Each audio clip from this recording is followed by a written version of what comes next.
world in the United States, Karen, we can have Columbia and Kendrick all in the same situation, you know? It almost feels the same. No, the amount of attention. I have a clip from Plies, who I'm desperately in love with. Just super super smart and funny and all of the things. Mhm. Basically saying what you're saying. Like, I wish people would have this energy for voting. He's right. He's right. He tweeted that out. He was like, "Yeah, all of this because people have dissected every single rap. They done went to the lyrics, done broke the genius website with the lyrics on there, and went on there and back and forth and pulling Easter eggs out. And there's been like this dissertation. Like, it's almost. I think I saw Hannah Nicole Jones saying she's going to be teaching."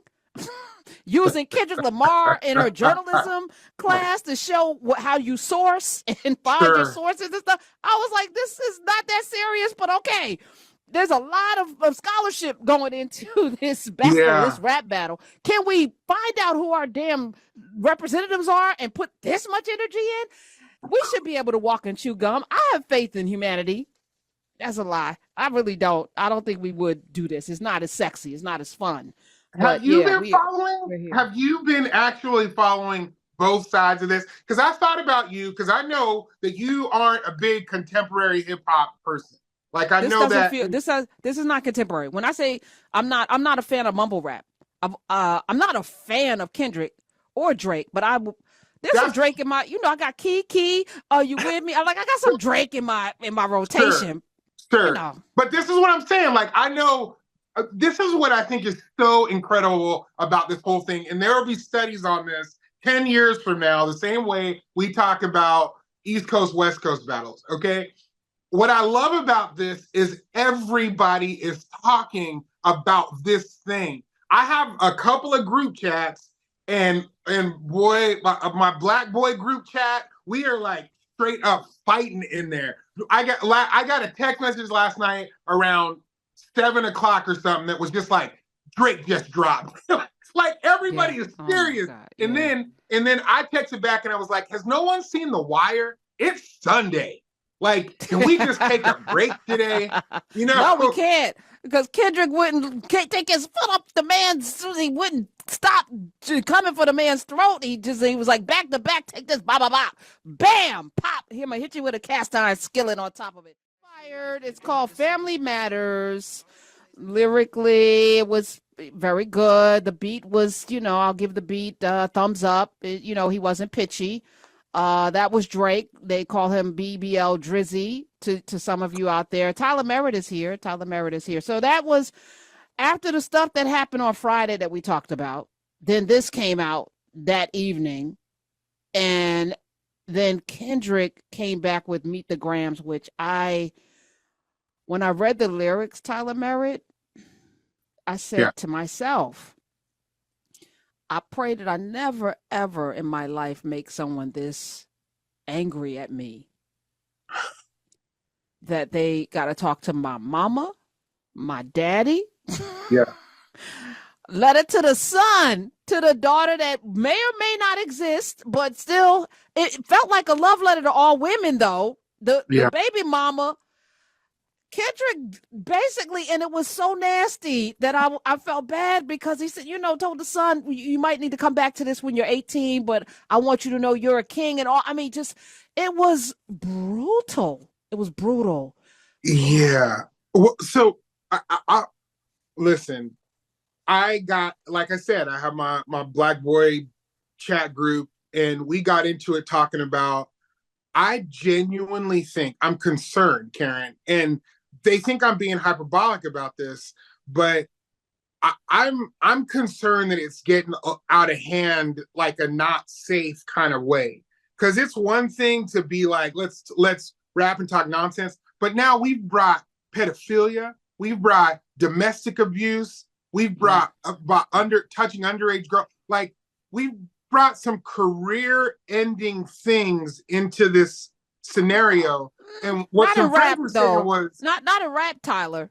Clearly, you can touch underage girls in rap or even in R&B for 40 years and nobody, until they do.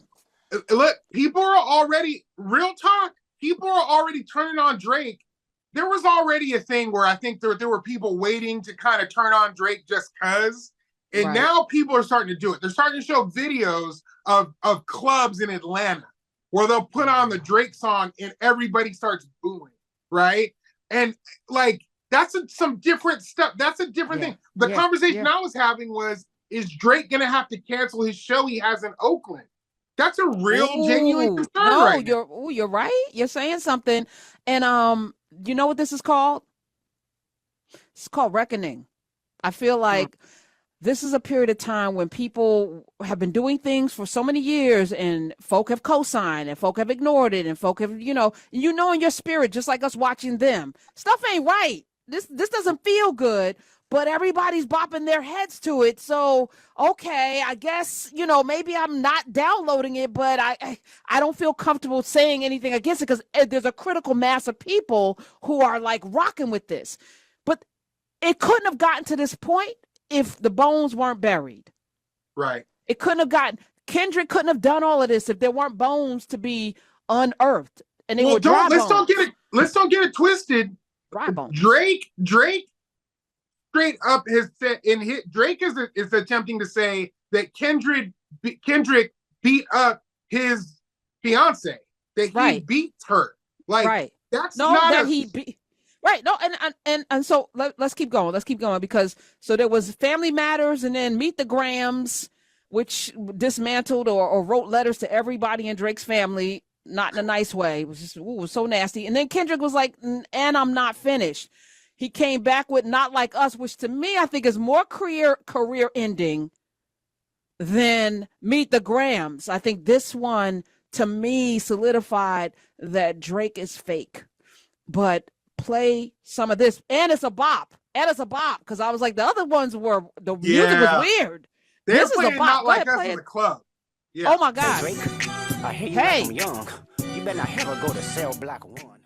A minor. That was the line. I said, this man took a musical thing and then turned it into oh my God, it was gonna play a chord. I bet you it's A minor. Oh man, God. I just was like, I'm telling you, as a hip hop head, all right, as a person who loves rap music, there's a part of me that's like, bring it. Like when they were dropped, I was telling some other friends of mine, they were like, why are you tripping so hard on this? Some other friends of mine. And I was like, this is hip hop. This is it. Like we are in it right now. And I was like, and we woke Kendrick up. Like he is at the top of his game right now. But so there's that part of me, Karen, right? That is like, let's go. But then there's another part where you feel like you're in a room you shouldn't be in. Like listening to some stuff you probably shouldn't hear. This is so personal. When he straight up was like, you are a pedophile, or there's people on your team that are pedophiles, that's when I started being like, bro, like this, y'all are real people. Like you are real people. And what I was telling my Black boy group was, they were like, man, Kendrick would never go out and shoot Drake or Drake vice versa. I was like, no. They got people. There's people involved. There's levels to this. And there's some lines in these songs that we don't understand as commoners. I hear you. I don't think this is going to escalate to violence. This doesn't feel like Tupac and Biggie. Yeah. This doesn't feel like that level, even though Jay Prince is swirling somebody. But we watching now. We ain't had the internet back then like we have it now. This is a problem. It's a problem personally, and I think that Not Like Us was cultural, which is why when Smith started to pop in, I'm like, sir, this is not. This is. We having an internal conversation right now about cultural appropriation, about not just the pedophilia. In this was, you ain't us. You don't experience our violence, which manifests in the music. You aren't going through the same, changes. You're not that guy to be talking, and don't use the N-word. Yeah. You can't, so not part of the culture. You can't even use the N-word, which I don't think anyone should be using. We've had that conversation. But if we're going to make that point, I'm like here for it. I am here for it. Well, let me tell you how I felt about that. I felt again two ways. All right. First of all, the thing that I've always it's been hard for me a little bit about Drake. I remember one time I went to this event with little kids, and a Drake song came on, and all these little kids knew all the words. They were just like singing along, whatever. And then a lot of my white friends love Drake, can tell you every word. And Drake uses the N-word considerably higher than a lot of other rappers do. And so then you got these people out there who are just like, oh, I just delete her, I just don't say it, or I just skip over it, or whatever. And I'm like, no, you got a person who is influential feeding that to you, right? Yes. But you're also not listening to Kendrick. You're not listening to Tribe Called Quest. You're not listening to the other hip hop that isn't using that. But Drake has found a way through radio to be in your ear. So when Kendrick comes over and says, you need not say in the N-word, I think people took it as you're not black enough to say it, which sure, maybe that's what he was saying. But what I also think Kendrick was saying was, you have to understand your influence, bro. You got people using this word that shouldn't be using it, and that's on you. Oh, it was a dissertation. You're not a colleague, you're a colonizer. That line will forever. So, and I'm going to be using it in many different ways to different people. So I cannot wait to use that line on somebody. You're not a colleague. Don't invite me on MSNBC because I will be using that. 866-801-82. You're not a colleague. You're a colonizer. I cannot wait, by the way. So I want to thank Kendrick for giving us some lines that I think will be used forever.